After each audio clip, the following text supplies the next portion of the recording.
सुप्रभात प्रिय विद्यार्थियों, कक्षा 8 हिंदी विषय में आप सभी का स्वागत है। बेटा, हमने अपनी व्याकरण पुस्तक कोपल का पाठ 7 विशेषण पूरा पढ़ लिया है और इसको समझ भी लिया है और आज हम इसका पुस्तक अभ्यास करेंगे। इस पाठ में हमने पढ़ा विशेषण किसे कहते हैं, विशेषण के कितने भेद हैं, संज्ञा अथवा सर्वनाम की विशेषता बताने वाले शब्द विशेषण कहलाते हैं।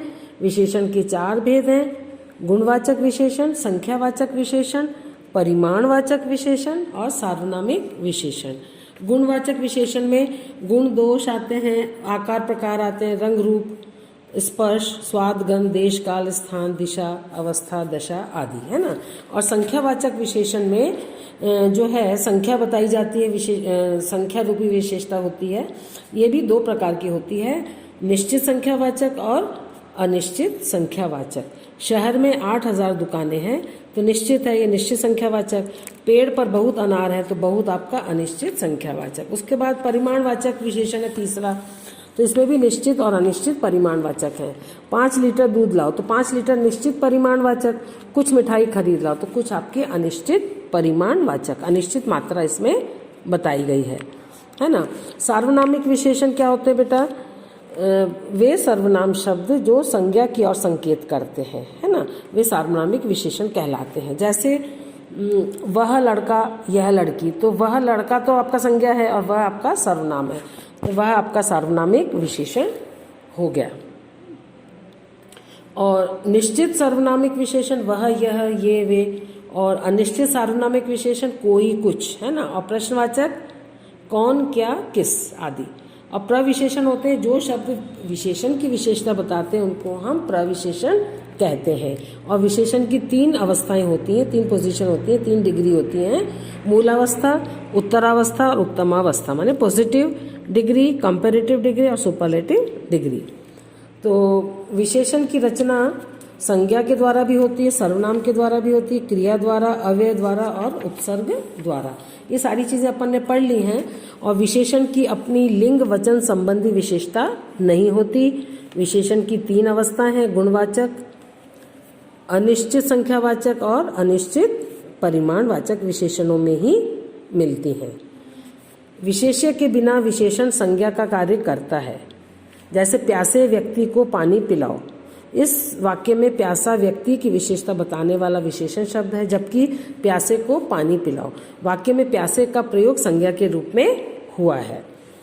अब विशेषण शब्दों का पुनरुक्त प्रयोग भी होता है, जैसे छोटे छोटे पुनरुक्त, मैंने बार बार एक ही शब्द का प्रयोग। छोटे छोटे बच्चे आज आंसू पी रहे हैं तो छोटे छोटे पुनरुक्त शब्द हैं। तो ये सारी चीजें बेटा अपन इस पाठ में पढ़ ली हैं। अब अपन पुस्तक अभ्यास करेंगे। पहला प्रश्न है, विशेषण की उदाहरण सहित परिभाषा दीजिए। जो शब्द किसी संज्ञा अथवा सर्वनाम की विशेषता बताते हैं उन्हें विशेषण कहते हैं। जैसे सुंदर फूल, फूल तो है संज्ञा और सुंदर है उसकी विशेषता, ठीक है, सुंदर आपका विशेषण हो जाएगा। विशेषण के भेद कितने हैं? प्रत्येक का उदाहरण दीजिए। विशेषण के 4 भेद हैं, गुणवाचक विशेषण परिश्रमी लंबा, संख्यावाचक विशेषण 8000 बहुत, परिमाणवाचक विशेषण 5 लीटर कुछ, और सार्वनामिक विशेषण वह लड़का कोई कौन। तो वह तो आपका हो गया कहते सर्वनाम विशेषण, और कोई आपका कौन सा? प्रश्नवाचक। कौन आपका प्रश्नवाचक हो जाएगा। और कोई जो है अनिश्चित सार्वनामिक विशेषण, वह आपका निश्चित सार्वनामिक विशेषण है। कोई आपका अनिश्चित सार्वनामिक विशेषण है। कौन आपका प्रश्नवाचक सार्वनामिक विशेषण है। आया समझ में बेटा? अब है प्रश्न 3, अंतर स्पष्ट कीजिए। अनिश्चित और निश्चित परिमाणवाचक विशेषण। अनिश्चित परिमाणवाचक में मात्रा निश्चित नहीं होती, लेकिन निश्चित परिमाणवाचक विशेषण में मात्रा निश्चित होती है। जैसे अनिश्चित परिमाणवाचक विशेषण कुछ मिठाई, और निश्चित परिमाणवाचक विशेषण में 5 लीटर दूध। आया समझ में? 5 लीटर दूध में निश्चितता बताई जा रही है और उसमें नहीं बताई जा रही, कुछ में। अब ख वाला है, संख्यावाचक और परिमाणवाचक विशेषण में अंतर बताना है। संख्यावाचक विशेषण विशेष्य की संख्या संबंधी विशेषता बताते हैं, जबकि परिमाणवाचक विशेषण विशेष्य की परिमाण मात्रा संबंधी विशेषता बताते हैं। आगे बेटा संख्यावाचक में संख्या बताई जाती है और परिमाण में मात्रा, उसकी क्वांटिटी, नापतोल। और ग है विशेषण और प्रविशेषण में अंतर बताना है। तो विशेषण शब्द तो संज्ञा अथवा सर्वनाम की विशेषता बताते हैं, जबकि प्रविशेषण विशेषण शब्द की विशेषता बताते हैं। जैसे वह बहुत सुंदर है, तो वह तो आपका सर्वनाम हो गया और सुंदर आपकी विशेषता हो गई उसकी, और बहुत उसकी सुंदर की विशेषता हो गई, तो बहुत आपका प्रविशेषण हो जाएगा। आया समझ में। अब है घ वाला सर्वनाम और सार्वनामिक विशेषण। सर्वनाम क्या है? संज्ञा के स्थान पर प्रयुक्त होने वाले शब्द सर्वनाम कहलाते हैं, परंतु सर्वनाम शब्द जो संज्ञा के साथ आकर उसकी ओर संकेत करते हैं वे सार्वनामिक विशेषण होते हैं। जैसे वह लड़का, तो लड़का आपका संज्ञा है और वह सर्वनाम है, लेकिन वह विशेषण के रूप में प्रयुक्त हुआ है। यह लड़की, तो लड़की आपकी संज्ञा है, लेकिन यह शब्द जो है सर्वनाम के रूप में प्रयुक्त है, तो यह सार्वनामिक आपका विशेषण हो जाएगा। अब है प्रश्न 4, निम्न शब्दों से विशेषण शब्द बनाइए। सहयोग का विशेषण बनेगा सहयोगी, सुख से विशेषण बनेगा सुखी, श्रद्धा से विशेषण बनेगा श्रद्धालु, स्वर्ण से विशेषण बनेगा स्वर्णिम, राष्ट्र से विशेषण बनेगा राष्ट्रीय, झगड़ा से विशेषण बनेगा झगड़ालू, और पूजा से विशेषण बनेगा पूजनीय। ये हमारे विशेषण बन गए। अब इसके बाद है प्रश्न 5, निम्न की अवस्थाएं लिखिए। डिग्री लिखनी है इनकी अपने को।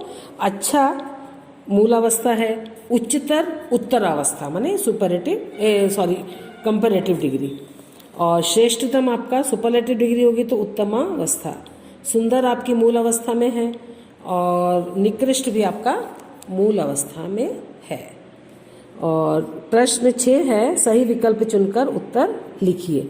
विशेषण विशेषता बताते हैं संज्ञा की, सर्वनाम की, क्रिया की, संज्ञा तथा सर्वनाम की। तो नंबर 4 पर आप टिक करेंगे।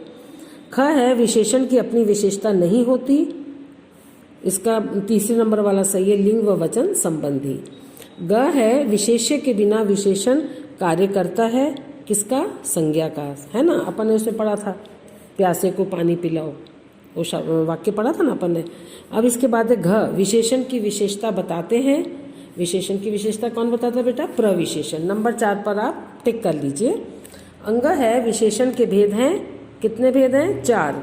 नंबर 1 पर आप टिक करेंगे। च है विशेषण की अवस्थाएं हैं, नंबर 3 सही है आपका, मूलावस्था, उत्तरावस्था और उत्तम अवस्था। 3 अवस्थाएं, 3 डिग्रियां इसकी, है ना। तो ये बेटा हमारा पुस्तक अभ्यास भी पूरा हो गया है। आज की कक्षा हमारी यहीं समाप्त होती है। आपका गृह कार्य यही है कि आप इस पुस्तक अभ्यास को बहुत अच्छे तरीके से लिखेंगे, पूरा करेंगे और इसको याद भी करेंगे ताकि अपन वर्कशीट कर सकें। धन्यवाद।